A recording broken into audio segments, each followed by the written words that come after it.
Hi. In Judges 11:29 through 40, we read that the Spirit of Yahweh came on a man by the name of Jephthah, who was attempting to overthrow the Ammonites. Jephthah was, at least when the Spirit was on him, a rash man. So under the power of the Spirit, Jephthah made a stupid vow to Yahweh. Yahweh knew, of course, that it was stupid and knew how horribly it would turn out. The vow, as we all know, was that if Yahweh would hand the Ammonites over to Jephthah, when Jephthah got home, he would offer up a burnt offering. He would offer up whatever first came forth out of the doors of his house to greet him. Yahweh, hearing the vow, knowing who would greet Jephthah, agreed to the vow and helped Jephthah win the fight. And as we know, Jephthah's only child ran out to greet him when he got back home. One might think that under the Spirit of Yahweh, a man wouldn't make such a foolish and thoughtless vow. Perhaps, though, that's exactly why he made it. Maybe Yahweh, knowing the outcome, encouraged Jephthah to make the vow just to test him. Yahweh's been known to do such things. He, in fact, tested Abraham in this same way. Whoever was responsible, Jephthah was devastated. He saw his daughter, tore his clothes, and told the girl she had brought him very low and had troubled him. It was her fault. Jephthah did say, "For I have opened my mouth to Yahweh and I can't go back." Well, I don't really feel any sympathy for Jephthah. He made his bed. But personally, I would have gone back. I'd have said to myself, well, I don't know for sure that Yahweh helped me. Maybe I would have defeated the Ammonites anyway. The daughter, who, by the way, didn't even rank high enough to be given a name, asked only that she be able to go with some of her girlfriends to bewail her virginity. Then, after 2 months, she returned home, and her father burned her up. Or, as the Bible puts it, he did with her according to his vow, which he had vowed. Now, just as I wouldn't have paid my vow had I been Jephthah, if I were his daughter, I would have left and wouldn't have returned home. And my father, the crazy old coot, would never have seen my face again. Christians don't like this story. The idea of sacrificing one's child is abhorrent to them.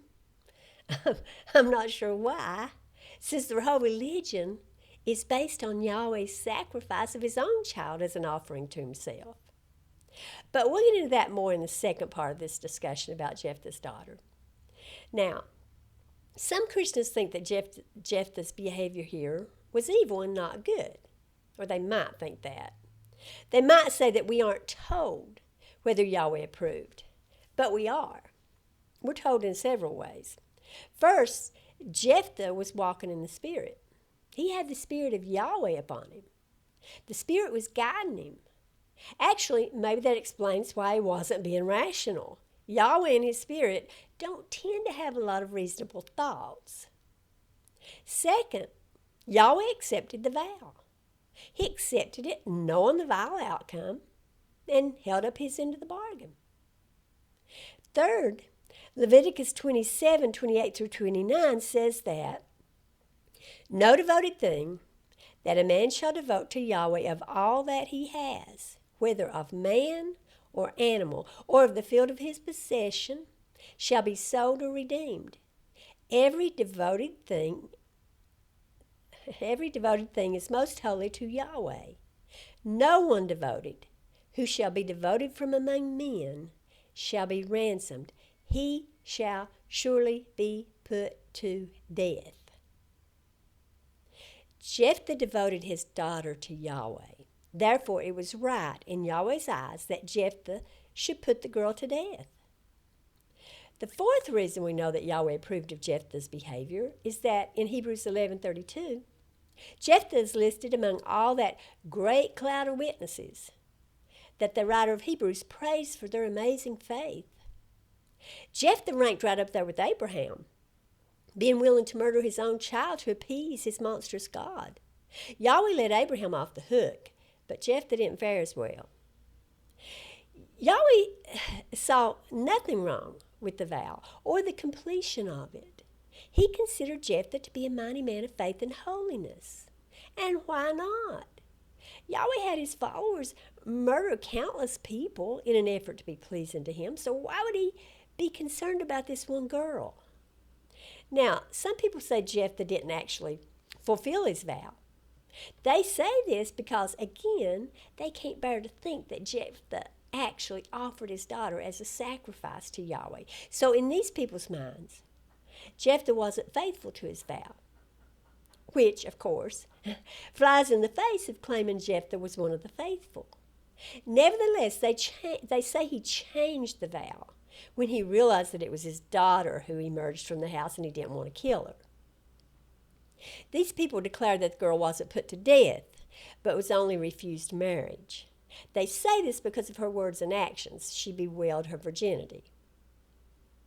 So they latch onto that virginity thing and try to pretend that the burning was simply that the girl wasn't allowed to marry. They doctor up the text to please themselves. Well, first, as I already said, Yahweh declared that any human devoted to him must be killed. He accepted human sacrifice. Sure, he said it never came to his mind when the Israelites sacrificed humans to other gods. But he planned to sacrifice his own son from the foundation of the world. Remember, Yahweh also said he never commanded animal sacrifice to those who came out of Egypt. You can't believe what Yahweh says. I guess he thinks we'll forget what he previously said when he decides to change his mind about things. He probably didn't know it would all be written down. Second, Jephthah's vow was that whatever comes forth from the doors of my house to meet me when I return in peace from the children of Ammon, it shall be Yahweh's, and I will offer it up for a burnt offering. We know what that means. So if he couldn't go back on the vow, then he also couldn't make amendments to the vow just because he didn't like how it turned out. You can't turn a burnt sacrifice into a sacrifice of virginity, whatever that might be. Remaining a virgin was not the vow. If a lamb had come out to meet Jephthah, would doing according to his vow have been that the lamb remain a virgin forever? No. And the text clearly says that Jephthah did with her according to his vow which he had vowed. Third, the Bible brings out the following 2 points for a reason. Jephthah had no other children, and his only child had no children since she was a virgin. Jephthah had to give up everything. There would be nobody to work his farm, nobody to care for him in his old age, and nobody to continue his lineage. So Jephthah not only gave up his child, but he gave up his grandchildren. He gave up his legacy. That was the end of Jephthah. And in that day and time, having children and passing on your seed was very important. Yes, this girl might have gone to bewail her virginity rather than her death, but that is not strange. If you're a woman who, even as a little girl, dreamt of having children someday, you know how important that is to a girl. To some girls, their major goal in life is to marry and have children. We used to see this in school yearbooks. A girl would put as her plan for the future to get an MRS degree. Some women grieve their whole lives because they can't have children. I would have been one of those women. So there, but for time and chance, go I. Finally, even if these Christians are right about this, it doesn't turn the story into something beautiful.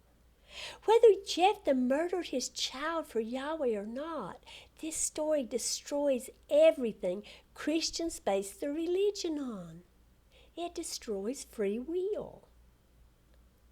We don't get to say, Yahweh, if you do such and such for me, I'll kill somebody else. And neither can we say, I'll make someone else become a nun.